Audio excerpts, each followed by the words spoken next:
အားလုံးပဲမင်္ဂလာပါဒီဗီဒီယိုမှာတော့ crime လို့ခေါ်တဲ့ရာဇဝတ်မှုနဲ့ပတ်သက်တဲ့ဝါရအသုံးအနှုန်းလေးတွေကိုဗီဒီယိုတစ်ခုထဲမှာတည်တည်ချာချာစူးစီးတင်ပြပေးမှာဖြစ်ပါတယ်ကျွန်တော်တို့ဒီဝါရတွေကိုလေ့လာတဲ့အခါမှာတနေရာထဲမှာစုပြီးတော့လေ့လာတာကအင်မတန်မှထိရောက်တဲ့နည်းလမ်းတစ်ခုဖြစ်ပါတယ်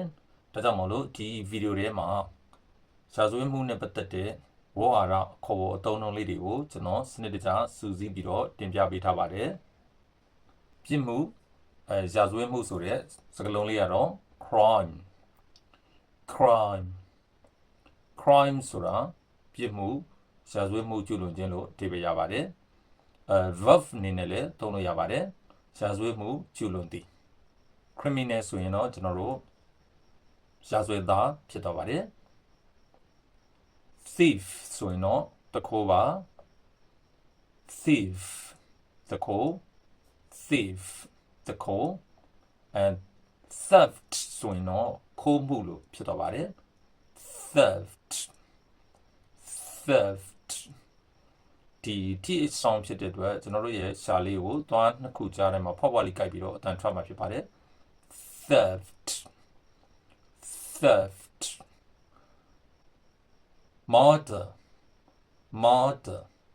murder ကတော့လူသတ်မှုဖြစ်ပါတယ်လူသတ်မှုဒါမှမဟုတ်လို့ရှင်လူသတ်ဒီပေါ့နော်သူ့ကိုအပေါင်းလိုက်ရင်တော့လူသတ်သမားဖြစ်သွားပါတယ် murderer အခုပြပြပေးမယ်ဇာဆွဲမှု၃ခုကတော့မကြဝင့်မနာတာမှုတွေဖြစ်ပါတယ် matricide ဒါကအမေကိုပြန်တက်တဲ့အမှု patricide ဒါကတော့ဖခင်ကိုပြန်တက်တဲ့အမှု fratricide ဒါကညီကိုမောင်နှမအချင်းချင်းပြန်တက်တဲ့အမှုဖြစ်ပါတယ်ဒါတွေကတော့အင်မတန်မှလူစိတ်ကင်းမဲ့တဲ့သူတွေသာလှုပ်ထားရှိတဲ့စကားနှုန်းအဖြစ်အင်မတန်နေပါရှားပါတဲ့အမှုမျိုးတွေဖြစ်တယ်လို့ဘာသာရေးရာရောဒီ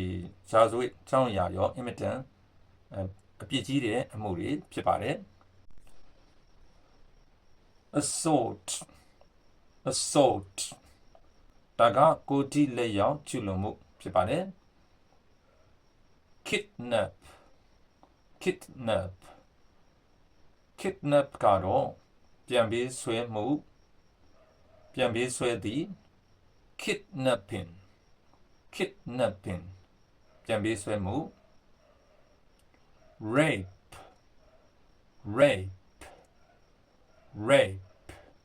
rape ကတော့မရိမှုဖြစ်ပါတယ် prostitute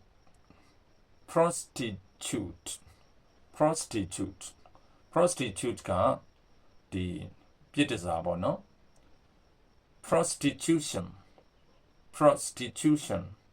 ဒါကတော့ပြစ်ဒဏ်လုပ်ငန်း arson ကဒီတမင်တကာမိရှို့ဖျက်ဆီးတာကိုပြောတာပါ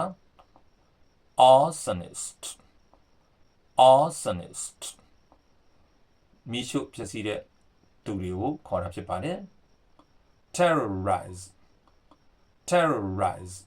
နောက်ကကျွန်တော်တို့ z အတန်လေးထွက်ပါတယ်ဒါကတော့ဒီ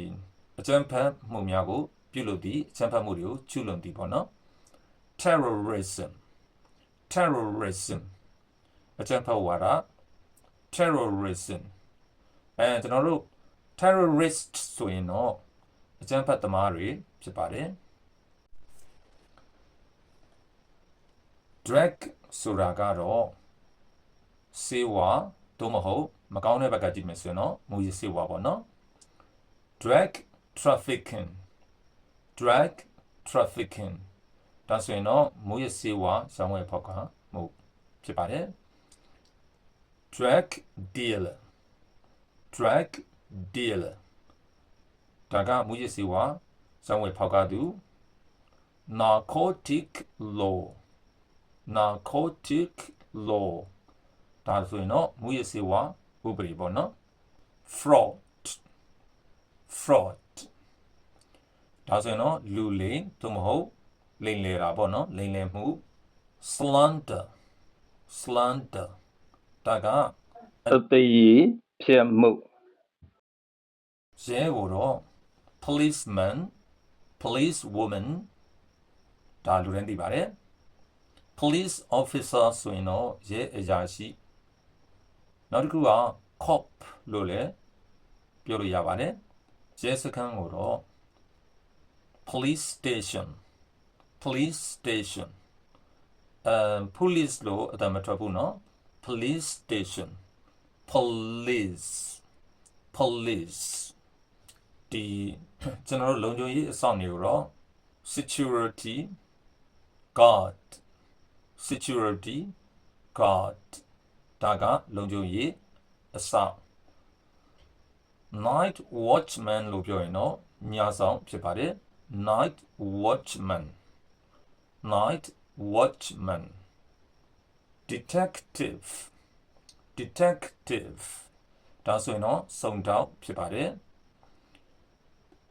ဒီအမှုနဲ့ပတ်သက်လို့ကျွန်တော်တို့သင်္ကာမကင်းဖြစ်တယ်ဆိုရင်တော့ suspect suspect ဆိုတဲ့ verb လေးကိုသုံးလို့ရပါတယ် investigate investigate ဒါဆိုရင်တော့စုံစမ်းထောက်လှမ်းသည်ပေါ့နော် investigation ဆိုရင်တော့စုံစမ်းထောက်လှမ်းမှုစုံစမ်းထောက်လှမ်းရေးပေါ့ evidence evidence evidence ဒါဆိုရင်တော့သက်သေဒီအမှုတွေပါတွေဖြစ်တဲ့ခါမှာဒီကျူးလွန်တဲ့ပစ္စည်းလက်နက်ပေါ်မှာလက်ပွေရာတွေရှာလေးရှိတယ်အဲ့ဒီလက်ပွေကိုတော့ကျွန်တော်တို့က fingerprint fingerprint လို့ခေါ်ပါတယ် witness witness ဒါဆိုရင်တော့မျက်မြင်သက်သေပါ witness witness inform ဒါကတော့အများသိကြတဲ့အတိုင်းပဲ inform ကသတင်းပေးတာသတင်းပေးသည် verb ဖြစ်ပါတယ် informer informer ဒါဆိုရင်တော့သတင်းပေးသူ red handed red handed ဒါဆိုရင်တော့လက်ပုလက်ချက် red handed ဒါက adverb မျိုးစားဖြစ်ပါတယ်အမှုနဲ့ပတ်သက်လို့စုံစမ်းစစ်မေးတာကိုတော့ interrogate interrogate charge charge ကတော့ဒီတခြားအတိပ္ပယ်လည်းရှိပါတယ် charge ကဒီကျွန်တော်ရဲ့လက်စစ်ပစ္စည်းတွေကိုဒီအသွင်းအောင်လဲ charge လို့ခေါ်ပါတယ်ဒီနေရာမှာတော့ criminal နဲ့ပတ်သက်လို့ပြောမယ်ဆိုရင်တော့ charge ကဆွဲချက်တင်သည် statement statement statement ကတော့ထွက်ဆိုချက်ဖြစ်ပါတယ် confess confess confession confession alibi alibi ဒါကတော့ဒီအမှုခင်းဖြစ်နေတဲ့ချိန်မှာကိုကအခြားအဝေးတနေရာမှာရောက်နေတဲ့ဆိုတဲ့အကြောင်းကိုဒီထွချေလွှာတင်တာကို alibi alibi လို့ခေါ်ပါတယ်အမှုနဲ့ပတ်သက်လို့အားလုံးထင်ရှားသွားပြီဆိုရင်တော့စီရင်ချက်ချပါတယ်ဒါကိုတော့ကျွန်တော်တို့က convict convict ဒီ C နဲ့ T နဲ့စီတိုင်း T ရဲ့ရှေ့က C ကိုအမြဲတမ်း K တန်လေးထည့်ပြီးတော့ထွက်ပြရပါတယ် convict